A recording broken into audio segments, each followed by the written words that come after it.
வாருங்கள் அத்திம்பேர். வா ராமானுஜா, வா கோவிந்தா. வாருங்கள், உள்ளே செல்லலாம்.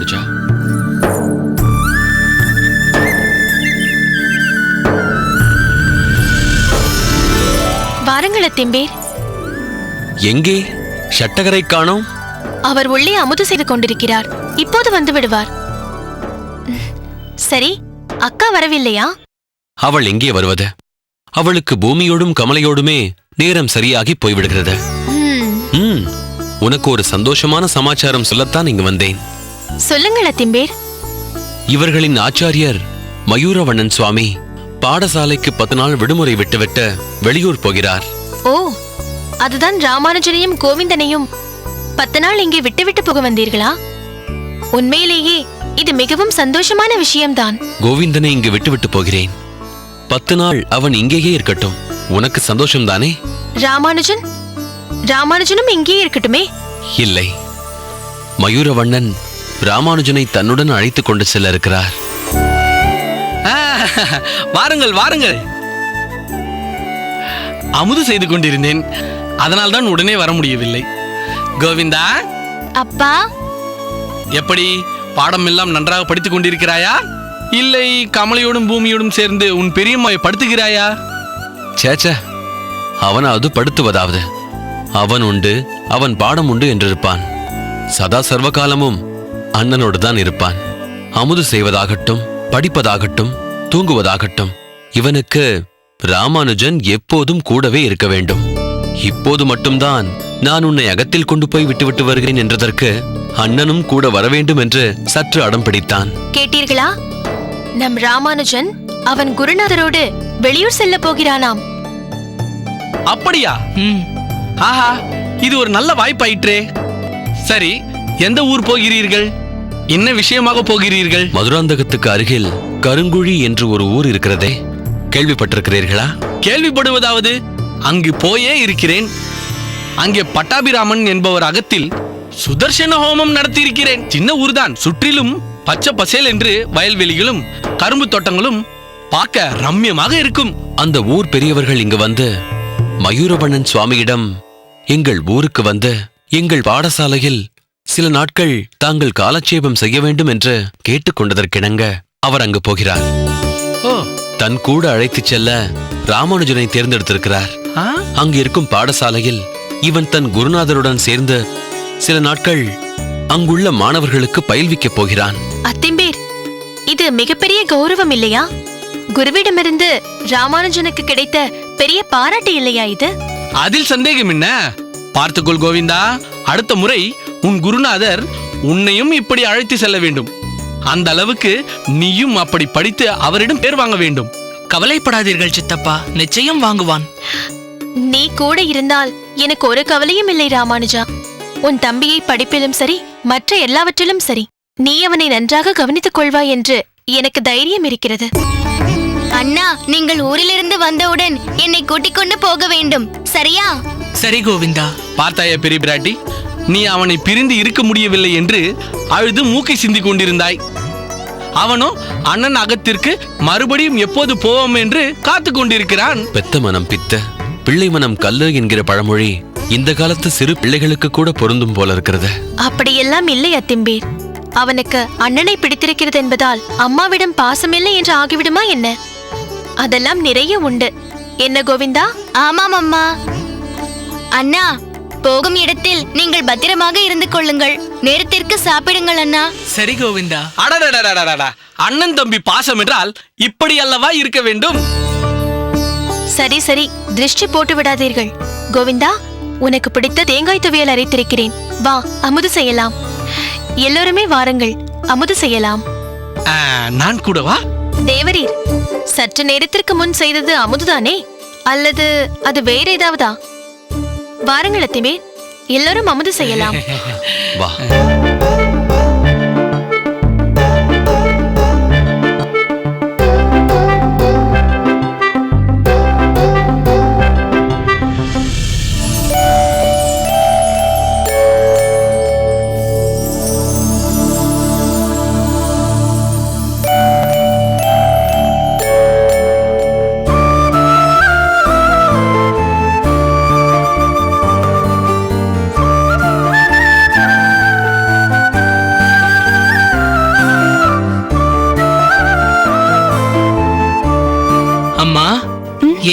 இதெல்லாம்?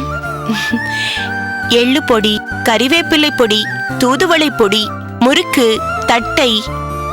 அம்மா, எதற்காக இப்பொழுது இதெல்லாம் இவ்வளவு செய்து வைத்திருக்கிறீர்கள்?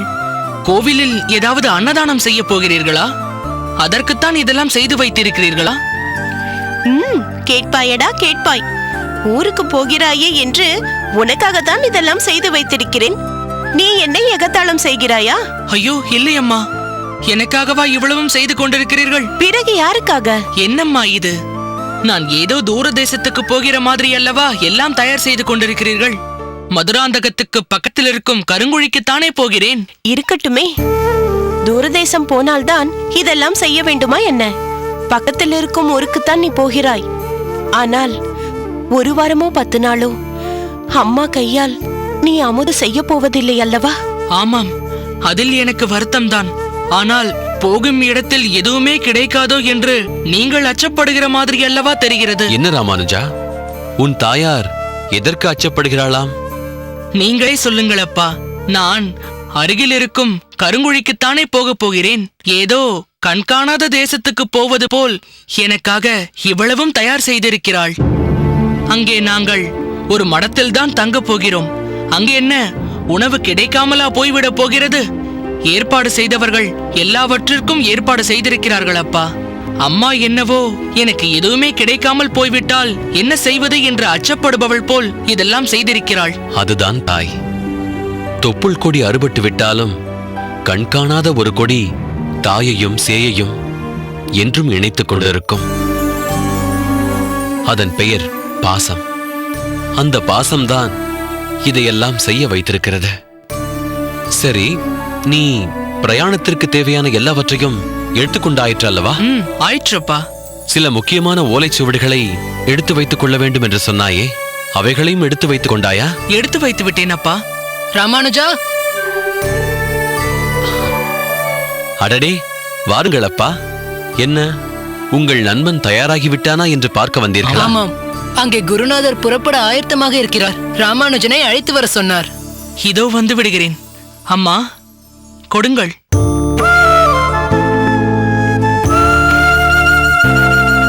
எங்களிடம் கொடுங்கள். அதையும் கொடுங்கள். கொடுங்கள் மாமி.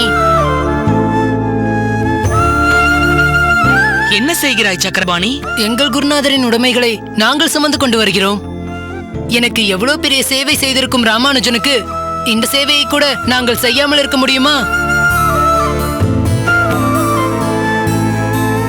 எத்தனையோ பணிகளுக்கு நடுவில் சக்கரபாணியின் வீட்டிற்கு வந்து ஆச்சாரியார் அன்று போதித்த அனைத்தையும் போதிக்கிறான் என்றால் எவ்வளவு நேரம் தூக்கத்தை ராமானுஜன் தியாகம் செய்திருப்பானோ தெரியவில்லை.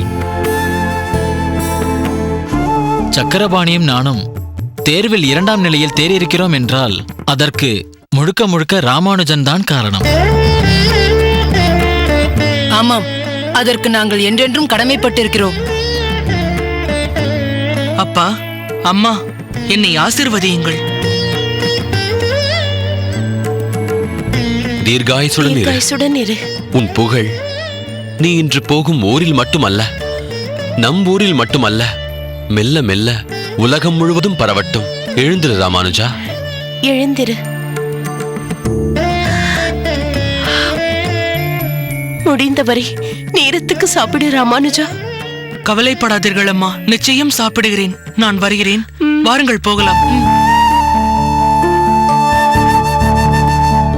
பார்த்தாயா காந்திமதி, சக மாணவர்கள் இவன் மீது எத்தனை மரியாதை வைத்திருக்கிறார்கள். இவனுக்கு சேவை செய்ய போட்டி போடுகிறார்கள். நிச்சயம் இவன் பிற்காலத்தில் மிகப்பெரிய ஒரு மகானாக விளங்கப் போகிறான் என்பதில் ஐயமில்லை.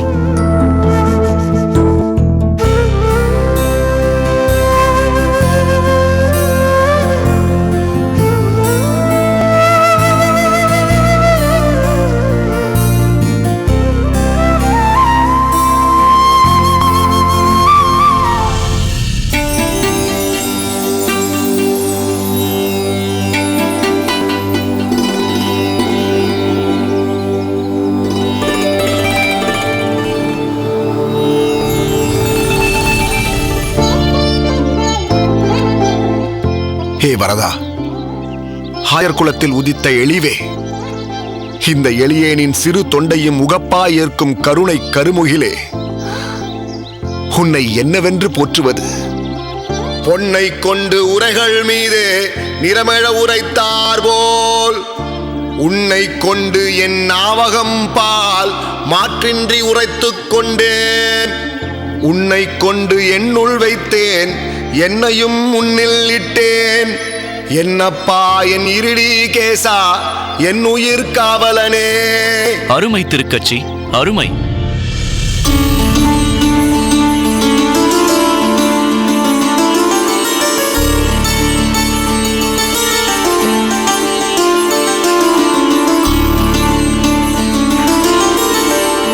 வாசிராளா, உன்னை பார்த்து வெகு நாட்களாகிவிட்டதே.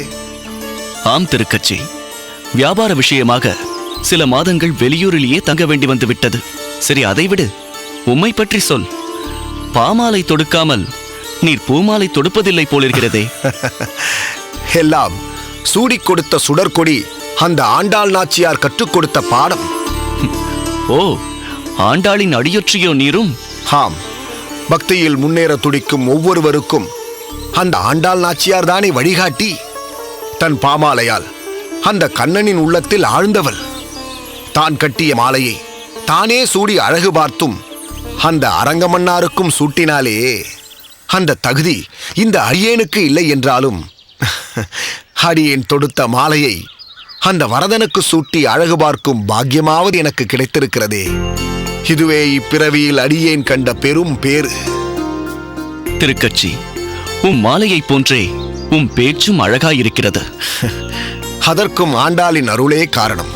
ஏனென்றால் 30 பாசுரங்களையும் கசடர கற்றவர்களுக்கு வாக்குவன்மை தானாகவே கைகூடும் என்பது திண்ணம். அது மட்டுமல்லாமல் தன் இனிய சொற்களால் பெருமாளுக்கே கோரிக்கை வைத்தவள் அல்லவா அந்த ஆண்டாள். அது என்ன திருக்கட்சி?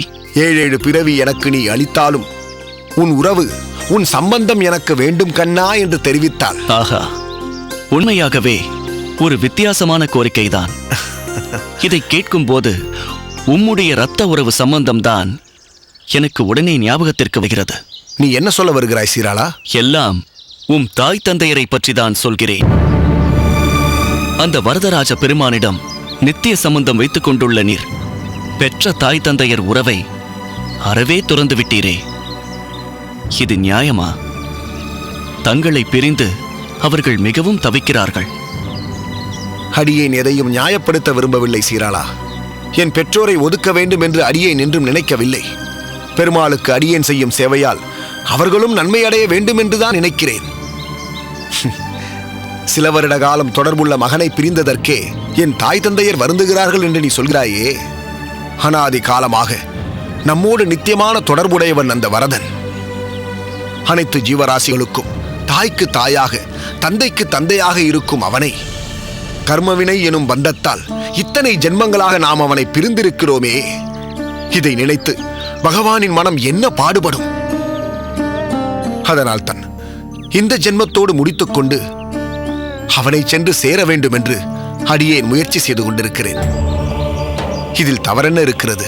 தவறே இல்லை திருக்கட்சி. ஆனால் நீர் கூறும் உயர்ந்த தத்துவத்தை உணரும் நிலையில் உம் பெற்றோர்கள் இல்லை. ஆகையால் தான் அவர்கள் மனம் வருந்துகிறார்கள். நீர் உடன் இல்லாதது அவர்களுக்கு வாழ்க்கையை விரிச்சோடி போய்விட்டது போல் தோன்றுகிறது. அப்படி நினைக்க வேண்டிய அவசியமே இல்லை. அடியேன் உடனில்லை என்றால் என்ன? என் 3 மூத்த சகோதரர்களும் அவர்களுடன் தானே இருக்கிறார்கள். தன் 4 பிள்ளைகளில் ஒருவனாவது இறை தொண்டு செய்கிறானே என்று அவர்கள் மகிழ்ச்சிதான் அடைய வேண்டும். அவர்கள் மனம் நிம்மதி அடைய அவ்வரதனிடம் அடியேன் வேண்டிக் கொள்கிறேன். அதை தவிர அடியேனால் வேறு என்ன செய்ய முடியும்? உண்மைதான் திருக்கட்சி. நான் தகுந்த முறையில் உம் பெற்றோரிடம் எடுத்துச் சொல்கிறேன். சரி சீராளா, நேரமாகிவிட்டது. அடியேன் காஞ்சியம்பதிக்கு புறப்பட வேண்டும் மலர் மாலைகளை எடுத்துக்கொண்டு புறப்படுகிறேன். நானும் புறப்படுகிறேன்.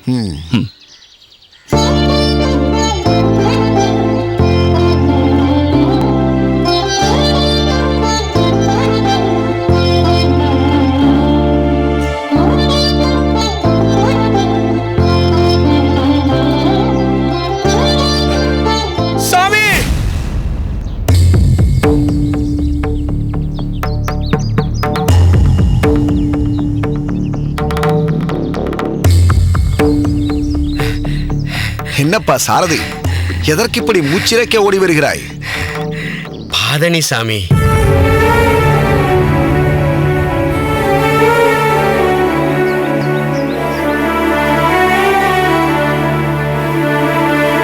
என்னப்பா இது? இதை எதற்கு கையில் வைத்திருக்கிறாய்? கீழே போடு. பரவாயில்ல சாமி, என் குருநாதரோட பாதணியை தொடறது எனக்கு கிடைச்ச பாக்கியமாச்சே. உன்னை மாற்றவே முடியாது. சரி, நீ எப்பொழுது வந்தாய்? காலையிலிருந்து அடியேன் உன்னை பார்க்கவே இல்லையே. உங்க நண்பரோட பேசிக்கிட்டு இருந்தீங்களே, அப்பவே வந்துட்டேன். தொந்தரவு செய்ய வேண்டாம்னு தான் அப்படியே நின்னுட்டேன். ஏதோ அப்பா அம்மாவை விட்டுட்டு வந்துட்டேன்லாம் பேசிக்கிட்டு இருந்தீங்க. ஓஹோ, எல்லாவற்றையும் நீ ஒட்டு கேட்டுக் கொண்டிருந்திருக்கிறாய். அடியேன் தான் உன்னை கவனிக்கவில்லை. அது வாடிக்கை தானே. என்ன என்ன சொன்னாய்? ஒன்னும் இல்ல சாமி, பெருமாளை பத்தி பேச ஆரம்பிச்சா சற்று தள்ளி யார் நின்னாலும் உங்க கவனத்துக்கே வர்றது இல்லைன்னு சொல்ல வந்தேன். நீயும் அந்த வரதனை போலவே புதிராக பேச ஆரம்பித்து விட்டாய். சரி, பாதனைகளை கொடு. காலை இப்படி கொடுங்க சார். அடடா, என்னப்பா செய்கிறாய்? என் கையால உங்க பாதணிகளை மாட்டி விடணும் சாமி. என்ன தடுக்காதீங்க சாமி.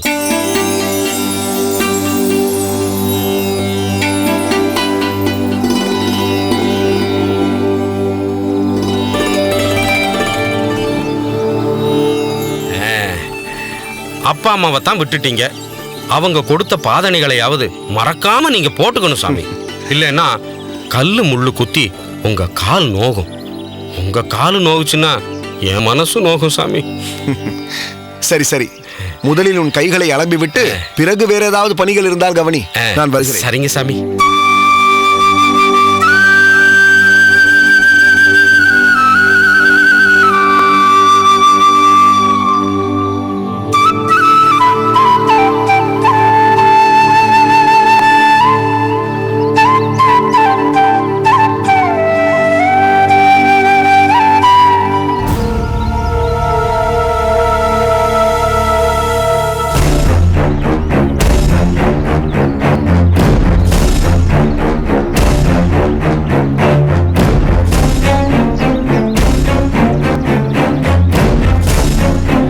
வணக்கம் சாமி. சாரதி? சாரதியே தான் சாமி. மன்னிக்கணும் சாமி, வர்றதுக்கு கொஞ்சம் தாமதம் ஆயிடுச்சு. என்னப்பா சொல்கிறாய் நீ? உங்களுக்கு சேவை செய்ய அனுமதி கிடைச்சதே பெரிய பாக்கியம். அதனால நேரத்தோடயே புறப்பட்டுட்டானுங்க. ஆனா எங்க ஊர் பெரிய மனுஷன் திடீர்னு ஒரு வேலையை கொடுத்து முடிச்சுட்டு தான் போகணும்னு சொல்லிட்டாருங்க சாமி. அதான் முடிச்ச கையோட ஓடிறேன் சாமி. என்னப்பா உளறுகிறாய்? சற்று நேரம் முன்புதானே நீயே என் பாதணிகளை என் கால்களில் பொருத்தினாய், அழியனுப்பியும் வைத்தாயே. நீங்க என்ன சாமி சொல்றீங்க? நான் இப்பத்தானே உங்க நந்தவனத்தை நோக்கி வந்துகிட்டு இருக்கேன். நான் எப்படி உங்க பாதணிகளை உங்களுக்கு போட்டு விட முடியும்?